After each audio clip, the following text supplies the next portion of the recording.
E aí, galera, tudo bem? Eu sou o Otávio, espero que todos vocês estejam muito bem também. E hoje a gente vai estudar um pouco mais sobre filosofia, tá? A gente vai começar, na verdade, os nossos estudos em filosofia. Iremos começar falando sobre os pré-socráticos e continuar aqui a nossa estudo em humanas, tá? Sempre tentando fazer algumas conexões e vendo aonde que a gente vai aplicar esse conhecimento da gente, tá bom? Então, hoje a gente vai começar com os pré-socráticos, que foi quem de fato começou a filosofia, entendeu? A gente vai entender um pouco hoje sobre a escola de Mileto, depois eu vou fazer um vídeo sobre o Heráclito e sobre o Parmênides, dá pra gente falar sobre o Demócrito, depois a gente chega nos outros filósofos, tá bom? Mas enfim, hoje a gente vai falar sobre os pré-socráticos e os conceitos principais do início da filosofia, tudo bem?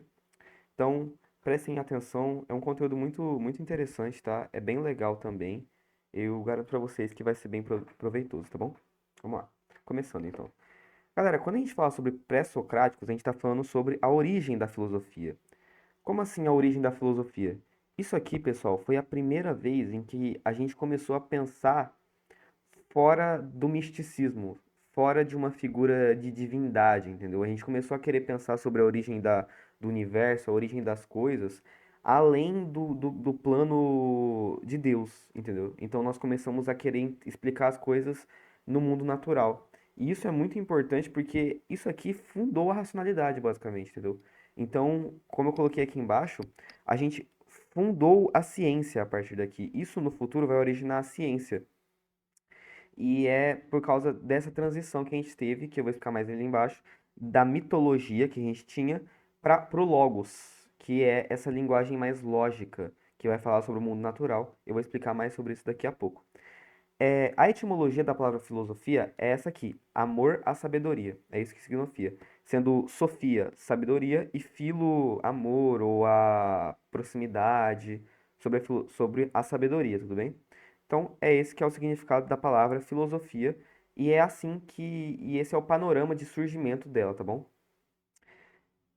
Assim, quando a filosofia surge, pessoal, a gente não tem uma transição tão direta, entendeu? Entre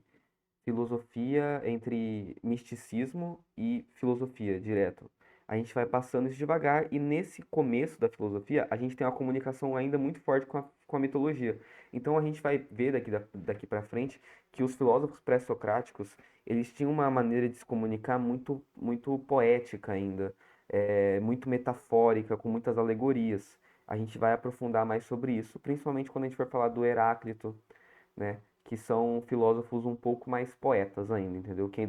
Que falam em linguagem lógica, porém utilizam muitos elementos místicos, ainda tem muita influência do, do, do panteão grego, né? Do imaginário religioso grego. Para exemplificar que a ciência vem da filosofia, a gente tem o livro do Newton, né? Que o nome do livro do Newton, pessoal, que ele elucida lá as suas teses sobre a gravidade, sobre as suas leis, é Princípios Matemáticos da Filosofia Natural. Esse nome Filosofia Natural, inclusive, ele perdurou por muitos anos. Eu acho que ele só vai parar lá para o século XVIII mesmo, entendeu? Que aí a gente começou a ter um pouco mais de nome para ciência, mas a princípio era filosofia natural, entendeu? Então a filosofia, de fato, ela origina todas as outras ciências, entendeu? Porque é aqui que a gente começou a pensar com racionalidade. Esse é o ponto em questão, entendeu? A filosofia é a fundação da racionalidade, tudo bem? E para exemplificar que ainda era uma época um pouco abstrata no sentido da linguagem, a gente percebe aqui uma frase do Xenófanes, né? Uma frase não, uma elucidação do Xenófanes que eu vou ler aqui para vocês, que mostra como ainda existia muita metáfora, ainda existia é, muita alegoria no que eles diziam, entendeu? Vamos lá. Tivessem os bois, os cavalos e os leões mãos, e pudessem com elas pintar e produzir obras como os homens, os cavalos pintariam as figuras de deuses semelhantes a cavalos, e os bois semelhantes a bois, cada espécie animal reproduzindo a sua própria forma. Aqui ele está explicando sobre a criação dos deuses, né? Que basicamente o ser humano ele começa a pensar os deuses a partir da sua semelhança. Então ele imagina o Deus como sendo similar ao humano, né? Isso é muito presente no panteão grego, tá? Os deuses não só parecem humanos, como eles agem como humanos. Eles são falhos, eles têm ganância, tem virtudes e vícios. Então, principalmente na presença do panteão grego, a gente vai ter discussões filosóficas. A gente tem um exemplo do Banquete, do Platão, por exemplo, que basicamente tem uma discussão sobre filosofia do amor pautada na ação de deuses, entendeu? Então, os deuses ainda fazem parte do panteão, os deuses ainda fazem parte da filosofia grega, nos pré-socráticos e nos pós-socráticos, mas principalmente nos pré-socráticos, tá bom? Enfim, continuando aqui, né? Vamos falar um pouco sobre a transição do mitos, que era a linguagem mais mitológica, que dizia mais sobre a questão deificada, né? Sobre a questão de um plano sobrenatural, para uma linguagem do Logos, que fala sobre o mundo natural em si, entendeu? Certo. Pessoal, uma coisa que é interessante a gente salientar aqui é evitar uma interpretação, como é que eu posso dizer, que despreze o mitos, entendeu? Isso é muito comum quando a gente vai começar a estudar, porque é muito apresentar a palavra mito, é uma palavra que ela não remete a veracidade, né? Mito não vem de veracidade necessariamente, mas mito, eu fiz até que, inclusive eu coloquei mitos aqui em grego, porque esse mitos ele vem de algo sobrenatural, entendeu? E que não necessariamente é desorganizado, que não faz sentido. Na verdade, quando você lê ali a Odisseia, a Ilíada, tem outros livros que elucidam mais como funciona o panteão grego, você percebe que na verdade é muito organizado, entendeu? Então, existe racionalidade no mitos. O mitos não é irracional. Existe racionalidade ali, é sistematizado e também representa a realidade. Por quê? Porque, como a gente disse lá em cima com essa frase aqui do Xenófanes, o panteão, o mito, ele nada mais é do que uma representação da realidade deificada. Então, os deuses eram humanos deificados, eles agiam como humanos, porém eram deificados, eles tinham as suas saliências como deuses, né? Eles tinham os seus poderes, os seus deveres lá, porém ainda agiam em muitos pontos como humanos e se relacionavam com os seres humanos. Então, ainda fala da realidade, de uma realidade sensível do ser humano, né? Que era os seus sentimentos, que era a sua percepção do mundo. O trovão, por exemplo. Então, o Mitos, ele vai olhar para um trovão e não vai falar que aquilo lá é porque, ah, não, é o som de um raio que sai antes do raio. Não, ele vai falar que aquilo lá é o Zeus enfurecido, entendeu? E não deixou de descrever a realidade por causa disso. Não, ele está descrevendo um trovão. Assim como uma linguagem mais lógica e natural diria. Porém, ele está fazendo isso utilizando do mundo sobrenatural. Então, é isso que significa essa anotação que eu fiz aqui no canto. É uma exemplificação do mundo natural com o mundo sobrenatural. Existe uma comunicação entre as duas coisas, entendeu, pessoal?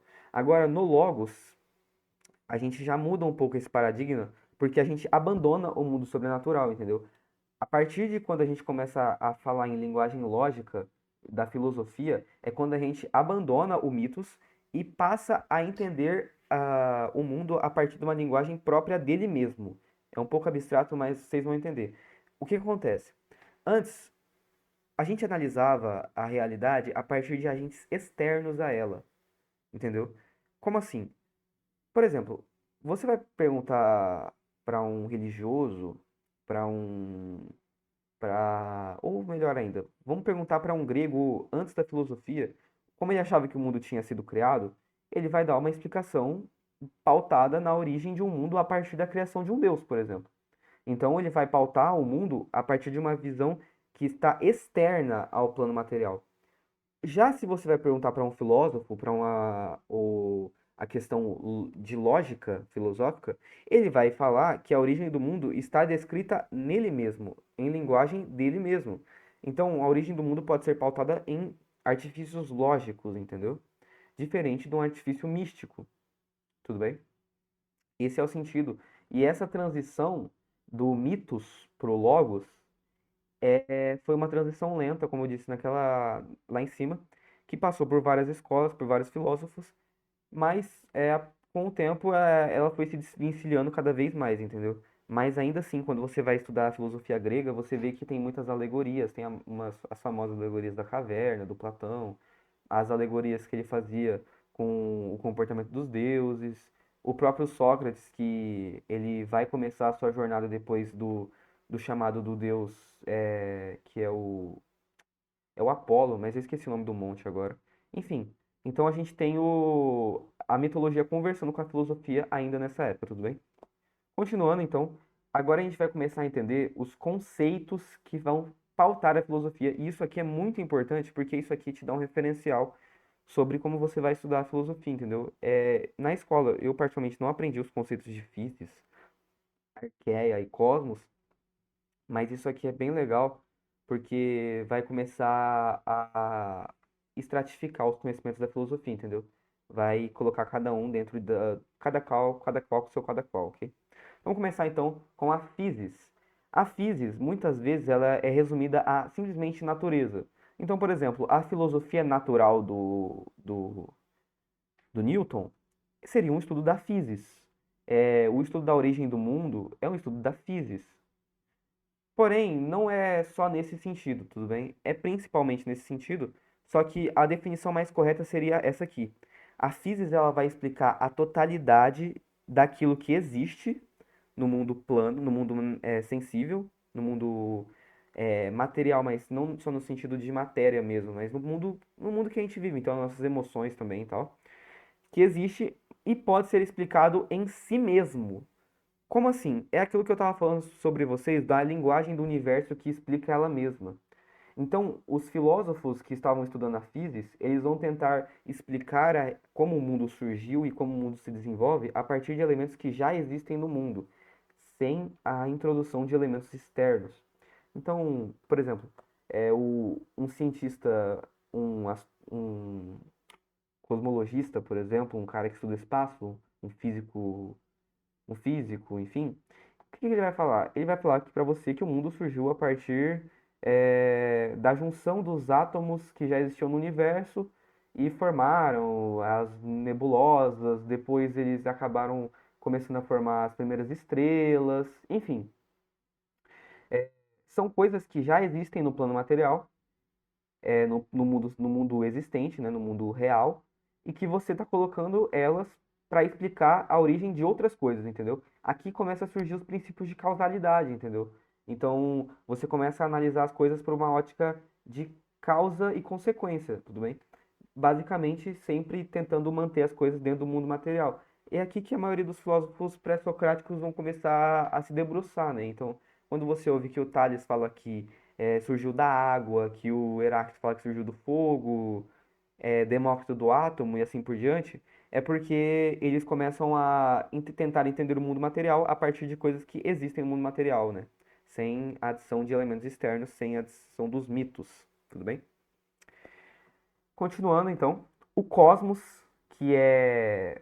Inclusive, isso aqui é a palavra que origina a cosmologia, né? O cosmos do, do universo, né?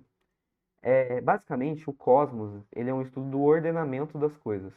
Então, se você tem a physis que vai explicar mais a origem das coisas, o cosmos vai funcionar mais como o funcionamento das coisas. Então, por exemplo, você tem lá a origem do universo, a origem, o Big Bang, por exemplo, ou, sei lá, a origem das galáxias, vai ter a Via Láctea lá se formando. O cosmos, ele vai tentar entender aonde é que como aquilo funciona, entendeu? Qual é o ordenamento daquilo, é mais empírico. E também é aqui que surge o belo para os gregos, né? Onde que eles começam a se debruçar sobre o conceito de belo. Então, além dessa, uma coisa que é interessante, essa palavra cosmos, ela tanto vai originar a palavra cosmologia, né, e cosmos, como ela vai originar a palavra cosmético. Sim, cosmético que você passa na cara quando você tá com espinha, que você, o batom da mulher, a maquiagem. Por quê? Porque o cosmos, ele vai começar a enxergar beleza nas coisas ordenadas. Então, a gente ainda hoje tem muito a visão do grego, né? Que, minha opinião, é a visão mais correta, na minha opinião, de que o belo ele vem mais sobre a simetria, sobre a harmonia entre as coisas, como as coisas se conversam. É isso que o Cosmos ele vai tentar estudar, entendeu? Tanto aqui agora ele vai expandir de não só e a origem das coisas, mas também como elas funcionam, certo? O ordenamento dessas coisas e a beleza por trás disso, tudo bem? Continuando, agora o nosso último, talvez o mais importante desses conceitos, que é a arqué. ou arqueia, né? A arqueia é o seguinte, basicamente os filósofos, quando eles começaram a se debruçar sobre as coisas, eles começaram a tentar buscar algo que explicava tudo. Por quê?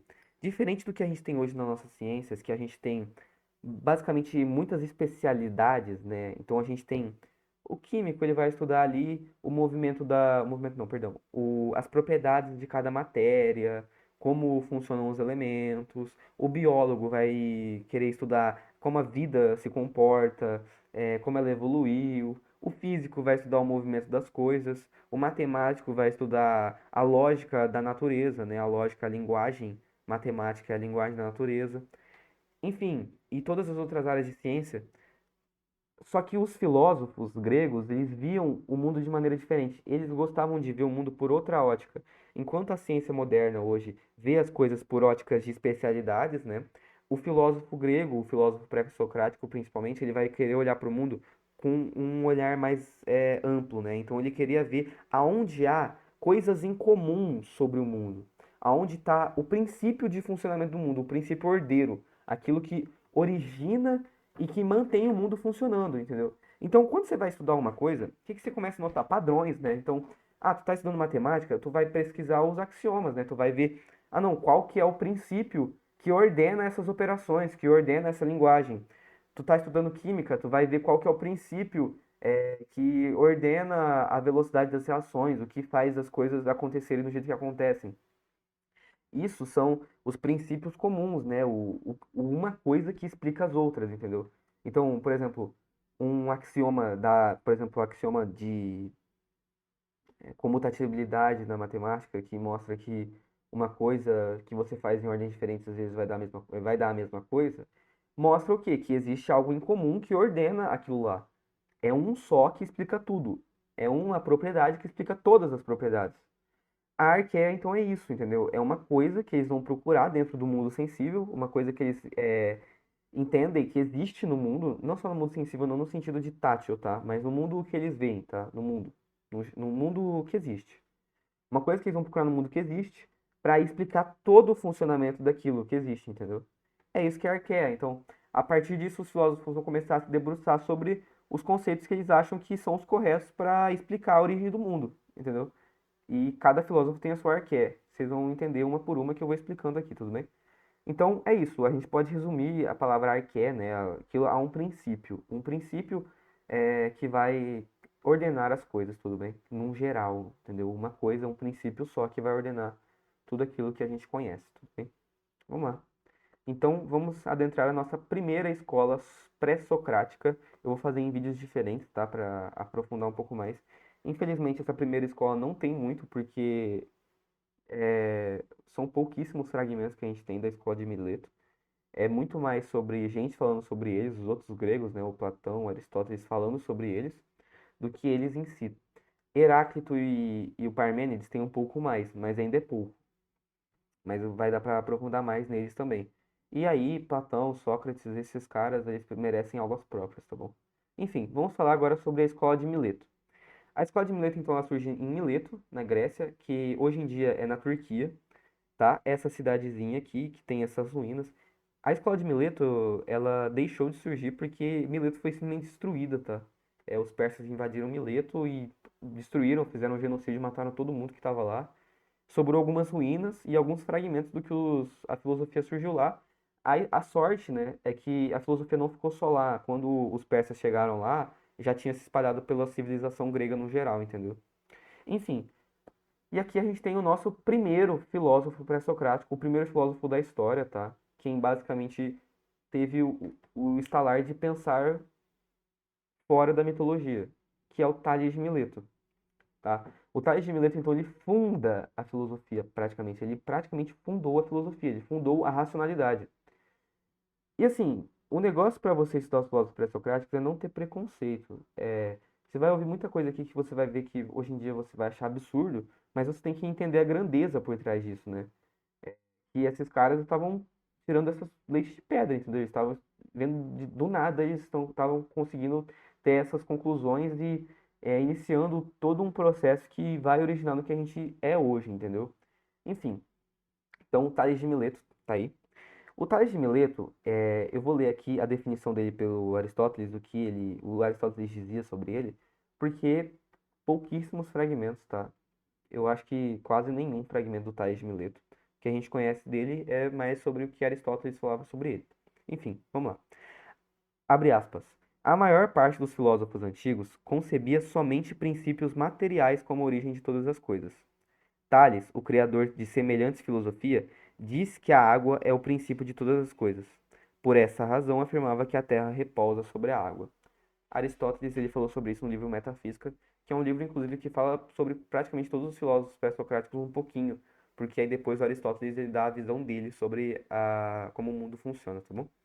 Enfim, então a gente notou aqui, o Aristóteles falou bem aqui, ó, sobre o princípio de todas as coisas é a água, né? Então, o que que a gente pode afirmar? Que a arqueia do Tales, né? Vou colocar aqui, ó, a arqueia do Tales é a água, pessoal. A arqueia do Tales é a água, tá bom? Como assim a água, tá? O que que o Tales observava? Ele observava o seguinte, a fluidez da água. A água, quando você esquenta, ela vai para o estado gasoso. Quando você gela, ela vai para o estado sólido. Ela está em praticamente todas as coisas. Ela é essencial para a vida. E ele acreditava que, por causa disso, a Terra é basicamente feita de água. O princípio que gerou a Terra é água e vai ser a água. E o que faz ela funcionar é a água, entendeu? Então é basicamente isso. Ele imaginava, a partir da observação dele e da racionalização dele, que o princípio gerador da Terra era a água e não um Deus. E isso é aí que está o ponto mais importante de tudo isso. É não necessariamente a conclusão de que é a água, que a gente sabe hoje que isso é um absurdo, porque, poxa, não é tudo que vira água. Não é todas as coisas que têm água. Se você esquentar a água, ela não vira outro elemento. Porém, a grande contribuição aqui é no início desse pensamento que antagoniza um pouco do mitos, entendeu? Daquilo que antes era considerado padrão e aqui a gente começa então a racionalidade humana. Depois do Tales, o Tales teve os seus discípulos, né? Teve o Anaximandro. O Anaximandro é o seguinte, ele é um pouco mais abstrato, mais difícil de entender. Tem poucos fragmentos dele também, eu coloquei dois deles aqui, que ele fala o seguinte, que o ilimitado é eterno e o ilimitado é imortal e indissolúvel. O que que o Anaximandro estava querendo dizer aqui? O Anaximandro acreditava que a arqué, na verdade, é o apeiron. O que que é o apeiron? Cara, o apeiron é como se fosse uma substância, né? Um algo do ser que possibilita ele entender as coisas. Então ele observa que esse apeiron, e não só do ser humano para entender as coisas de fora, mas algo que movimenta tudo. Então, o que permite a água mudar o estado, o que permite as coisas acontecerem no geral, a gente interpretar essas coisas e tirar nossas conclusões, é algo que é ilimitado, que seria esse apeiron, é algo que a gente não consegue conceber, entendeu? Não é algo que está dentro de que a gente consegue delimitar bem, entendeu? Por isso que ele fala sobre o ilimitado.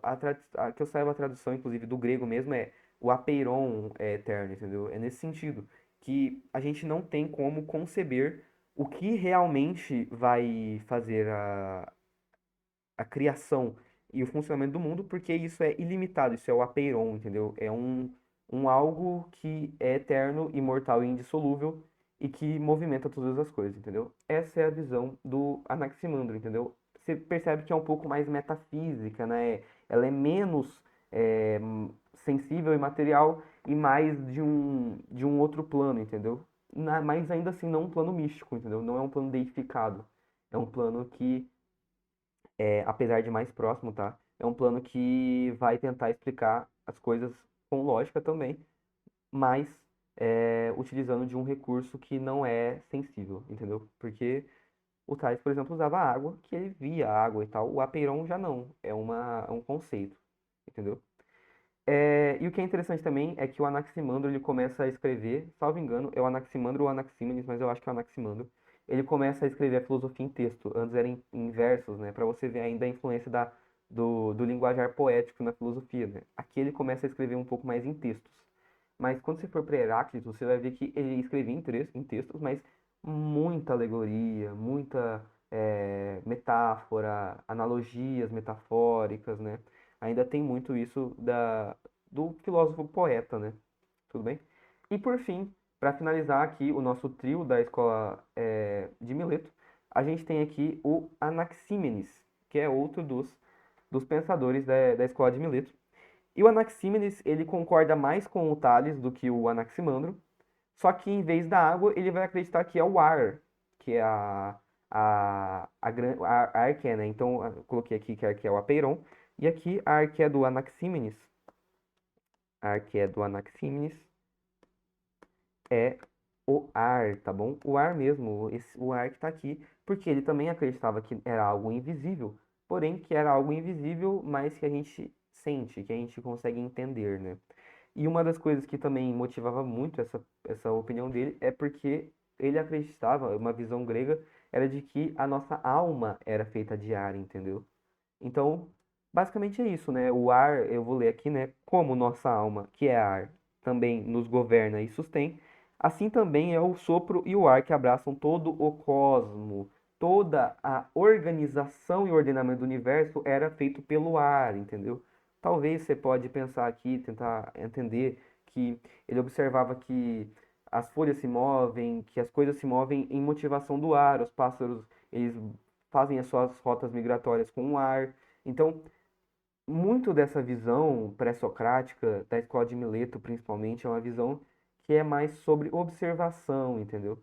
É algo que você vai começar a debater com lógica, né? Essa que é o grande X da questão, que é lógica e e um afastamento maior do mitos, tá bom, pessoal?